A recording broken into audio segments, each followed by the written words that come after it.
মা হুয়ার রূহ, মুহাম্মদ আমাদেরকে বলে শোনাও রূহ কারে বলে, কেমন করে আসে, কেমন করে যায়, এ ব্যাপারে কি জানো বলো। 2 নাম্বার প্রশ্ন, মানহুম আসহাবুল কাহাফ, আসহাবে কাহাফ সম্পর্কে কি জানো। 3 নাম্বার প্রশ্ন, মান হুয়া যুলকারনাইন, যুলকারনাইন বাদশা সম্পর্কে কি জানো। আল্লাহর হাবিব সাল্লাল্লাহু আলাইহি ওয়াসাল্লাম বললেন গাদান উজিবুকুম, আগামীকাল বলে দেব। কি বললেন? সবাই বলেন উত্তরে কি বললেন? আগামীকাল বলে দেব। তো আগামীকাল সবাই এসে হাজির। বলো, 3টা প্রশ্ন রেখেছিলাম গতকাল, উত্তর বলো।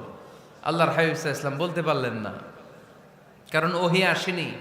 তিনি ছিলেন ওহী নির্ভর, ডিপেন্ডেন্ট অন ওয়াহি, dependent on revelation, guided by the ওয়াহি। তিনি এর পরের দিনে বললেন গাদান উজিবুকুম, আগামীকাল বলবো। এর পরের দিনে এরা এসে হাজির, উত্তর নাই। আল্লাহর হাবিব সাল্লাল্লাহু আলাইহি ওয়াসাল্লাম আবারও বললেন গাদান উজিবুকুম, আগামীকাল বলবো। এর পরের দিনে এরা এসে হাজির। এরকম 1 দিন 2 দিন 3 দিন নয়, টানা 15 দিন আল্লাহর হাবিব সাল্লাল্লাহু আলাইহি ওয়াসাল্লামের প্রশ্নগুলোর উত্তর করতে পারেন নাই। আল্লাহর হাবিব সাল্লাল্লাহু আলাইহি সাল্লামের নবুয়তি জিন্দেগিতে এত বিব্রতকর পরিস্থিতিতে তিনি কখনো পড়েন নাই। ইহুদিরা প্রতিদিন এসে হট্টগোল করে আর মক্কায় রটনা ছড়ায়, দেখো এই লোকটা যদি সত্যিই নবী হতো তাহলে তো উত্তর করতে পারতো, ঠিক কি না? যেহেতু উত্তর করতে পারে না, আসলে সে আসল নবী নয়, সে ভণ্ড নবী, মিথ্যা নবী। পড়েন না আউযুবিল্লাহ।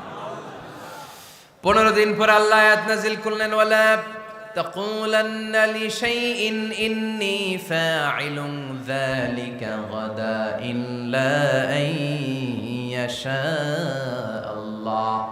ও নবী, ভবিষ্যতের ব্যাপারে সামনে থেকে যখন আপনি ওয়াদা দিবেন, ওয়াদা দেওয়ার সময় ইনশাআল্লাহ শব্দটা মিলিয়ে দিবেন। সুবহানাল্লাহ পড়েন। আল্লাহর হাবিব সাল্লাল্লাহু আলাইহি সাল্লামকে শিখানোর মধ্য দিয়ে গোটা উম্মাহকে আল্লাহ শিখাই দিলেন যে ভবিষ্যতের কমিটমেন্ট যখন দিব, প্রমিস যখন দিব, প্রমিস দেওয়ার সময় কি বলবো? কি বলবো?